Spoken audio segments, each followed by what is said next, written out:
whatever God has given you for us this morning. And is this your mic or? I don't know. We'll do the green one. Okay. Green's good.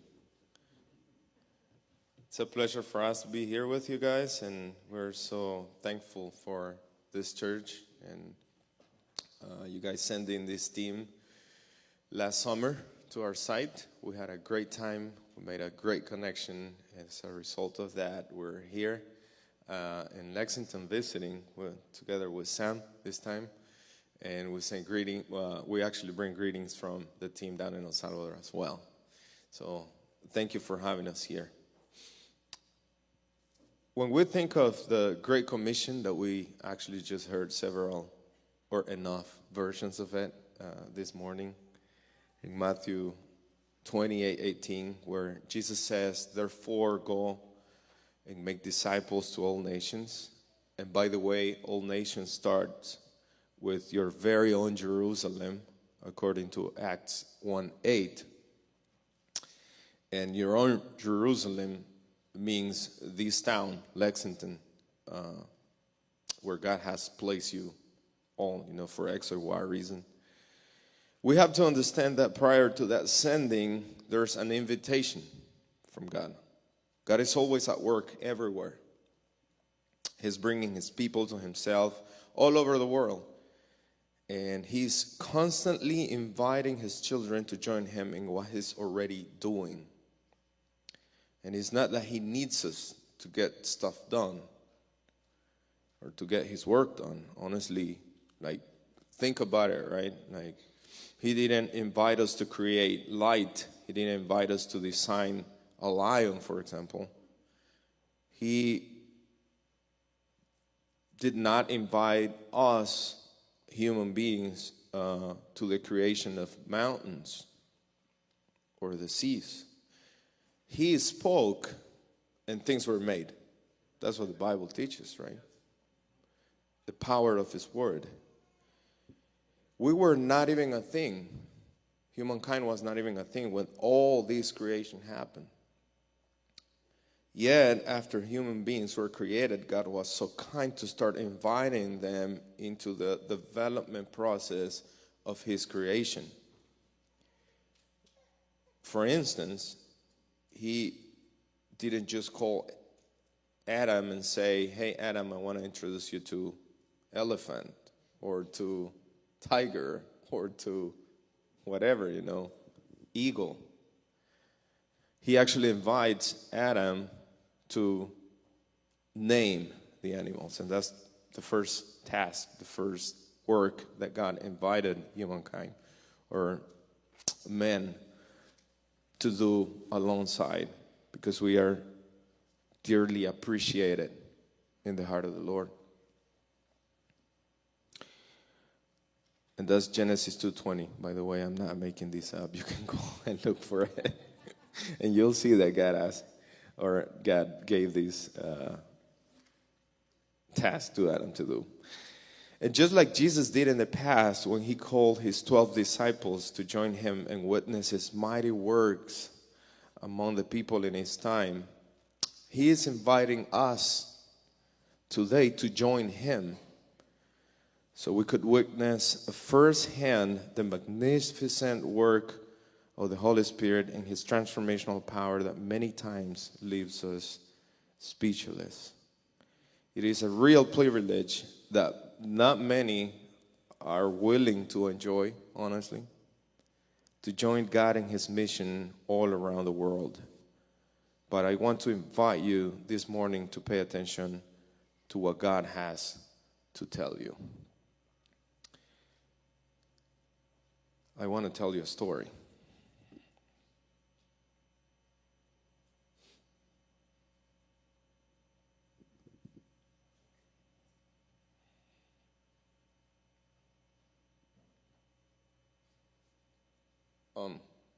I need the other slide first. Okay, I'll go back to the video afterwards. But the story of this kid, this is Mauricio. This is a typical kid born and raised in a gang-controlled neighborhood in El Salvador. He lives with his mom in a small room they rent in this low-income community of the city, in the city of San Salvador. His biological father abandoned him since he was very little. And actually, he still holds a lot of resentment in his heart due to this situation. His first stepfather, the one he actually considers his father, is in prison due to gang-related activities. And now he's trying to get along and develop a better relationship with his second stepfather. When he joined our La Fuente program, he was a troubled kid, disrespectful with his mother, disobedient, and his academic performance was not really good. He's a great and smart kid. He just didn't have good influences in life and good role models in his life. After 1 year in the program, his mother told us how much Mauricio was improving in his relationship with her. He became more respectful and obedient to her as a result of, hearing the preachings at youth service, joining the Bible studies, having all these spiritual formation around in the La Fuente program. I remember this one time that he came very happy to me after they arrived from school down to our center, and he showed me his grades report from school, and he was very proud of himself and how much he had improved in mathematics, because part of the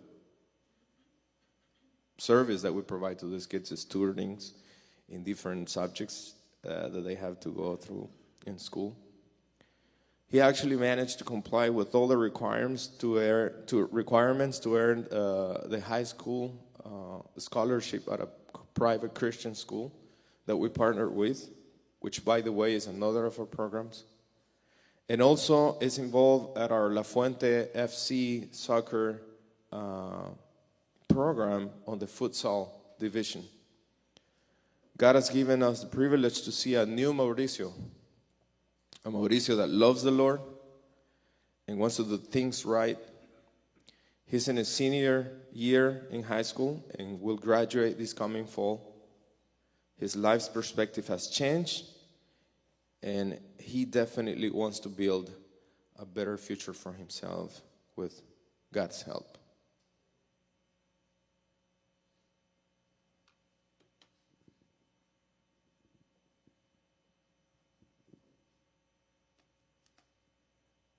The guns here in El Salvador, I was like 13 years old. I remember when they started, but at the beginning it was just like a game for kids, but then it started get more violent, and that was a problem that I would say that caused a lot of loss here in El Salvador, especially for kids.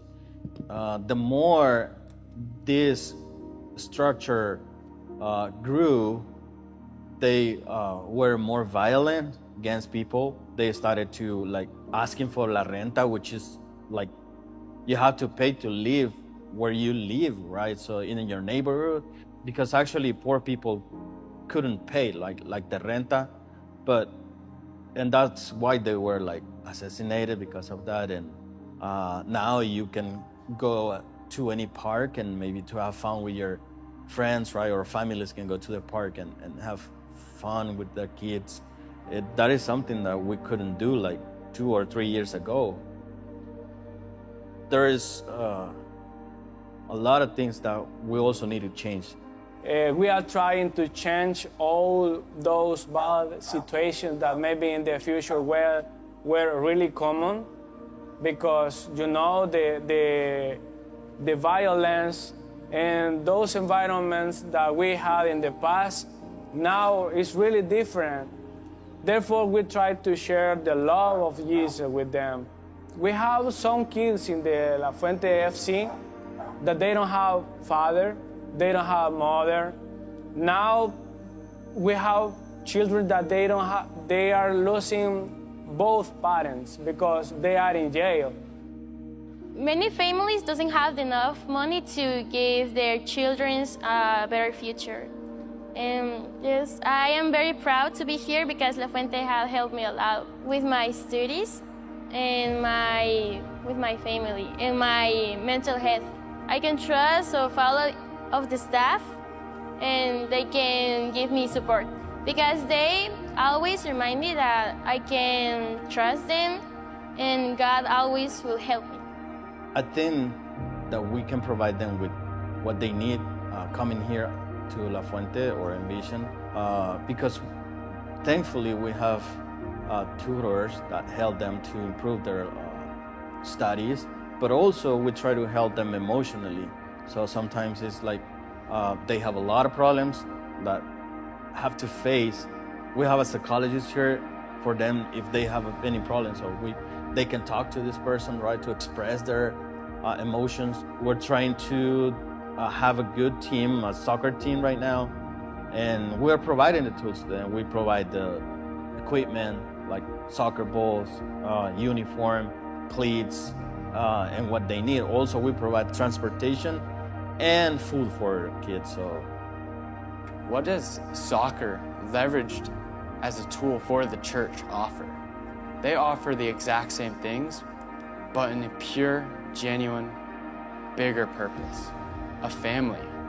And that is the wonderful tool that soccer and football and the church can offer these youth who are so misled by the forces surrounding them in this country, or have in the past when it was just so bad, and now we are feeling the effects. Christ truly fills these gaps and is the only one who can ever bring lasting peace, lasting hope. we are here in El Salvador trying to help these kids, but not only these kids, but also their families. So we are part of a great family, which is Jesus Christ family. And he gave us this privilege to serve these kids here. So if you feel like this calling to serve God, and if you're away from here, and if you want to help, so just do it praying. That's the perfect support that we can have. And also, if you want to come to El Salvador and see what we're doing here at Envision, you are more than welcome. And we will serve you as well, as God and as Jesus Christ did with his disciples. We're trying to serve him here and through the kids. So thank you for all support you have given us. We're trying to take advantage of all the resources that God has provided to us here. So thank you very much. So it was a pleasure for me to be here. I actually flew up from El Salvador a couple days ago. I head back tomorrow. I'm definitely going through reverse culture shock. I've only left for about a day period 8 months ago, and before that, a year and a half ago, I moved there. So what Tony has asked me to do right now is briefly summarize our primary ministries that we, as Envision El Salvador, focus on. If you guys were with us last night, or if you came to our Sunday school class this morning, you got to hear more in depth about what we do on a day-to-day basis, the more technical details. This morning, I'm going to try and keep it a bit more general, just the main points, and then I'll finish with sharing a bit of my testimony, a bit of my story of how I've ended up here serving with Envision El Salvador, as Envision exists to train, develop, and identify the future leaders. And I'm grateful for all the opportunities that I've had.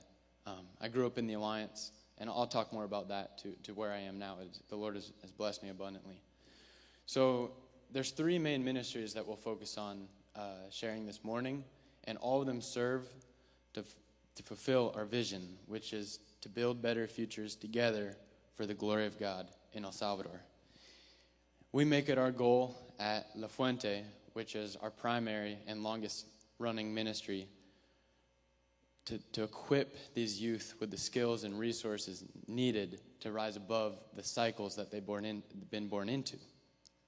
I'm sure you caught in the video that we just watched some parts of some of our local staff explaining about what life was like in El Salvador. El Salvador has historically been controlled by gang violence, by extortion, by murders. We went from having the highest murder rate in the world to now the highest incarceration rate in the world in a matter of a few years. And so what we try and do is offer a holistic, well-rounded approach of ministry. And we feel convicted that we are to work with a specific group of kids for many years at a time. We could raise a bit of money, go to a park, tell the kids in the neighborhood to come, share a message, which would be great. There's nothing wrong with that.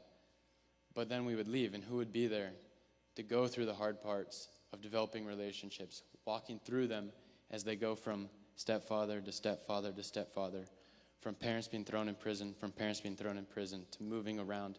Who would be there? And we want to fill those gaps.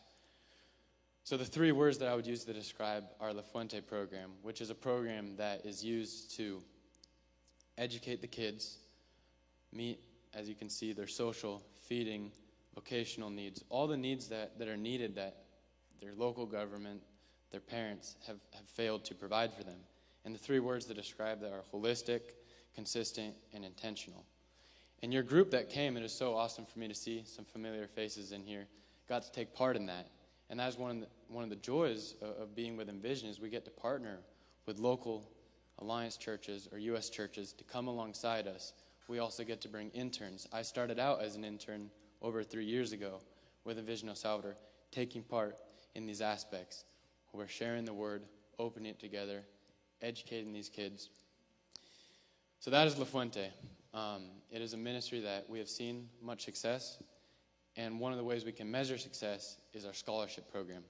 We have the privilege to help these kids move from a public school into a private school, which is, it'd be like going from a community college to an Ivy League school in terms of the comparison of intensity. It is not easy for these kids. They have grown up going to school where they get 3-4 hours of education a day from kindergarten until 9th grade to go into more hours, more intensive training. But by God's grace, one of our second and biggest ministries is our scholarship program. And as you can see, these are a few kids that have graduated in 2019. And some of them now are police officers. They're studying at top universities. They're applying themselves. And God is using the scholarship program to rise these students out of the cycles that they've been born into. Born into a single-parent home, raised on the streets, seeing violence, murders, all the things that corrupt the human brain, getting to the age where they can be involved in it and either dying or going to prison. And this has been the cycle that just goes on and on and on. And we believe that the Lord is using this opportunity of giving quality education that we take so for granted coming from the States. I grew up in the Seattle area, and there's great education in virtually all the U.S. compared to the rest of the world. El Salvador actually ranks, I think, in the bottom about 5% of global, or in the education statistics of what they provide.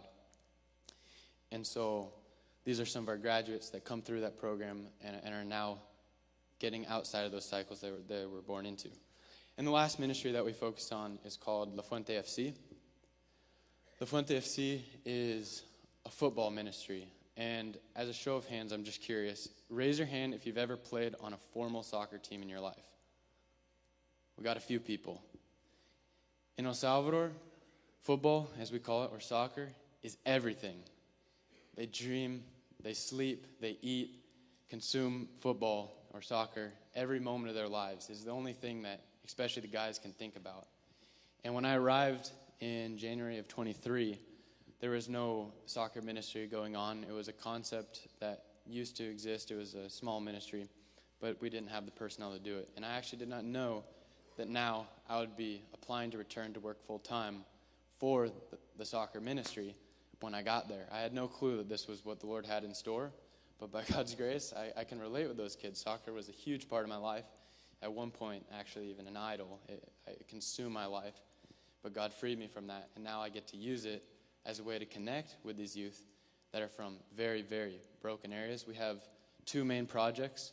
In the middle of that map is where Envision is. That's where your group got to come and stay and sleep and eat with us. At the bottom part is a neighborhood called Colonia Dolores. If you speak Spanish, you know that translates to the neighborhood of pain, and that is the neighborhood that Mauricio was born into. A neighborhood that just was consumed or plagued by evil, plagued by murders, by evil things. And then in Apopa is a neighborhood that would constantly rank in the top 3 of most dangerous places to live in El Salvador in the previous years, even a few years ago. And that is where we have the 11-on-11 team, which is run out of the Alliance Church I attend down there. And that is one of our goals, and these are the kids on the first team inside the church. And these kids get to come and be part of a program that is not just a competitive program. Yes, we strive to be the best team to win the games. This team, our goal is to eventually enter into the professional ranks of soccer there. But these kids get an all-inclusive and holistic experience, just like the kids in La Fuente. We feed them, we eat, we spend a lot of time together, we travel the games, we provide the transportation, we study the Word of God. And the Lord is really using these two ministries to start, these two teams to start our youth group that I've been helping to launch there, because we don't have a youth group. It's a very small church. If we were in El Salvador right now, my church's congregation would fill the first 3, maybe 4 rows in this section right here. And we're bringing in, throughout the week, more kids than there even are in the congregation. And so I guess I'd ask that you guys as a church be praying for La Fuente FC, be praying for myself, and be praying for the local missionaries that we're equipping, such as Stanley and Milton, who help run and are the front end people, the first contacts for the kids. Tony and I get the privilege of standing behind the scenes and encouraging them, getting to come here and raise awareness, raise support, find prayer warriors who are willing to commit to praying for these programs that each serve a specific purpose of helping breaking these cycles that have plagued El Salvador. So Lord willing, La Fuente FC will continue to grow and be used to change the culture of soccer in El Salvador, which used to be synonymous with gang culture. It used to be hand in hand. And we want to be a team that shows up to matches and can positively impact and positively show that there's hope in Christ. There's a difference in Christ, Christ can make a difference in our lives. And so that's what we're seeking to do. So how did I end up here? How am I here right now? That's a great question. I was born I grew up in Snohomish, Washington. It's a very small town in Washington, about an hour north of Seattle. And I grew up in Alliance Church just like this. This weekend is very special for me because I grew up going to a mission conference that we did every year, just like this. And I believe that is where God planted the early seeds in my life that have now allowed me to surrender my life to Christ and commit it 100% to serving Him wherever He has me. Right now, I believe He has me down in El Salvador, but I'm at His mercy, at His hands, and I want to follow Him to where He has me and where He leads me. There's a verse in Romans, if you have your Bibles, you can turn to Romans 12:1, and that verse has continued to guide me and convict me and help me in times where I started to run away from this calling that I had, that I tried to avoid it. And it says in Romans 12:1, I appeal to you, therefore, brothers, by the mercies of God, to present your bodies as a living sacrifice, holy and acceptable to God, which is your spiritual worship. And yes, I was raised in Alliance Church. I went on Envision trips when I was in high school. I went to Life twice. That is actually where I met Tony. But that does not mean that it was an easy transition for me to step into ministry and commit large chunks of my time to it. No, I tried to run. There was, as Tony would tell you, there was a period after my internship where the last thing I wanted to do was talk with him, because I knew God was calling me back to do these 2 years, because it was not easy during my internship. But Tony was patient with me and kept identifying in me that this was the purpose of my life. And I guess my challenge, especially for those of you who are closer to my age that are younger, is to consider, according to Romans 12:1, what does it mean to use your life as a sacrifice for Christ? That's what He's calling us to do. For some, it'll be meaning being a teacher, being an engineer. The Lord will guide you in that sense. But wherever we are called to give it all to Him, because there are people broken and hurting, not just in El Salvador, not just where the other missionaries that are here talking about, but here, right in Lexington. And it has not been easy since I've gotten to El Salvador. I've faced a variety of health challenges. 4th day there, I fractured my wrist so bad.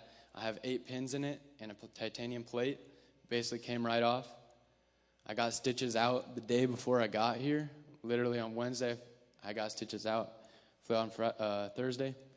I've had I ruptured my eardrum. I've had stomach infections. I've gotten strep throat numerous times. This has not been easy.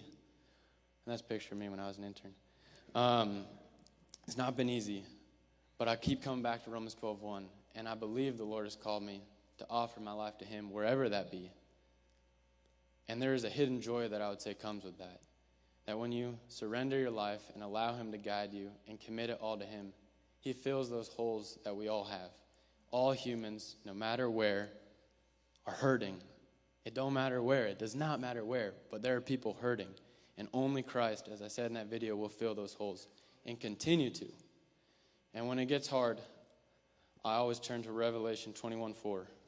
And this is a verse that if you're trying to surrender your life to him and it is not easy, you're facing challenge after challenge, I challenge you to turn to. It says in Revelation 21:4.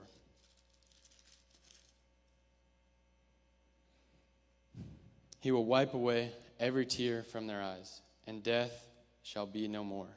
Neither shall there be mourning, nor crying, nor pain anymore, for the former things have passed away.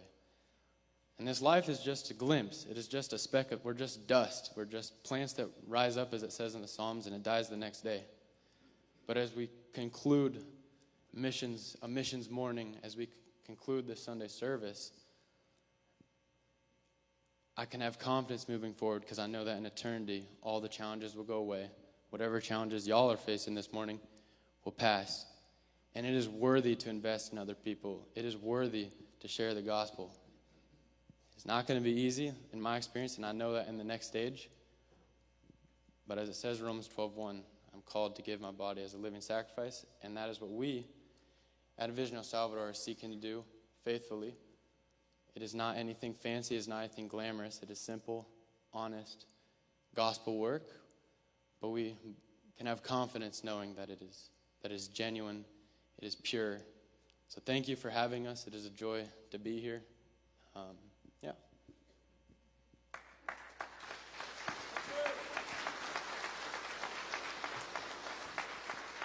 So now everybody had a story of how they came to join the work of the Lord, either locally or internationally. And I'm really proud of my friend Sam. Ever since I met him for the first time in the middle of that 5,000 people, probably more than 5,000 people room, I saw in Sam something special. I said, this guy really has potential. And then he came on that internship. After 2 weeks, he started his internship. For the first time, I felt led to say to someone, an intern, and I've seen many of them at our site, I need you to come back as a resident.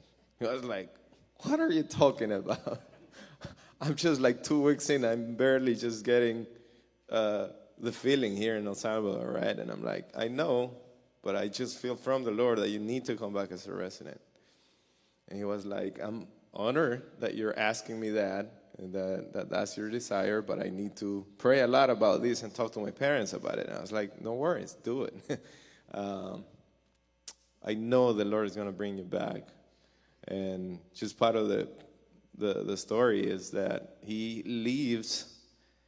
Then a few months after, he's like, Tony, you know what? I'm going to do the residency. And I was, happy that was going to happen.